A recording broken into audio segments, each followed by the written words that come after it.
All right, Harry. In Matthew chapter 21, verse 33, Jesus gives us the parable of the tenants, right?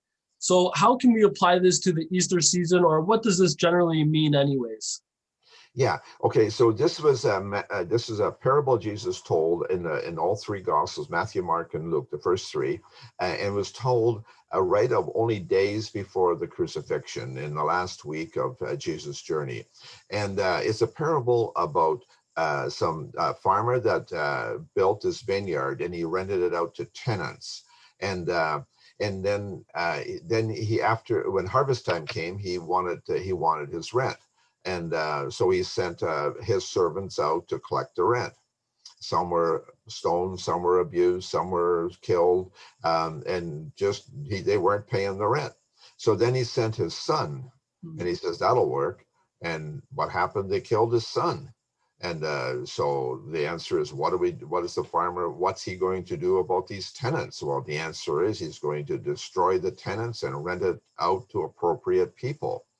And so then the Pharisees realized that, and that's who it was for, because they had not been paying the rent. They had been irresponsible to God for all the great things that the Lord had given them. And so, but now, who are the tenants? The tenants are you and I. Mm-hmm. We're the ones that have been given this privilege of renting this vineyard. So we have the privilege of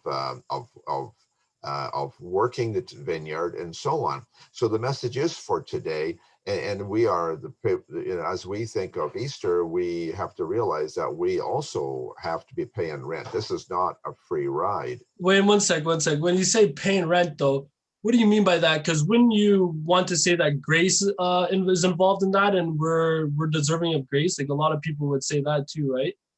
Yeah, and that's true. But the grace that we have is that we're allowed to be the tenants. So we still have to work, is what you're saying. There's not just like, it's not just a free ride. No, and as you look at I just leafed through some of the parables before this. Some are about producing fruit, about buying a field, about working in the vineyard. That's what in the parables. The fig tree was killed because it had no fruit. The talents, they had to go to work and get more talents. The sheep, they acted kindly, and that's why they got the blessing. The story of the Good Samaritan, somebody went to a lot of effort to take care of somebody that was hurting. So these are all things that are described in the parables as things that we have to pay the rent. We have responsibility. And and how much rent do we owe? Because we have life, we have health, we have sanity, we have a home, country, and freedom, we have family and friends, and we're hoping for an eternal home. And Mm-hmm. when we come to the end of our journey, what we really hope for is, well done, thou good and faithful servant. So we do have to be working in the vineyard ourselves and we need to be responsible in our journey. What are we doing to pay our rent? Wow, that's good, because a lot of us would think about it in the way is like, well, that was just, this whole parable is just showing the way how the Jewish people abused God's grace of giving them the land to rent. But truly, if we think about it, if we're now the vineyard, we own it in a way where we're leasing the land, that we have to work the field just like all the other parables were saying too.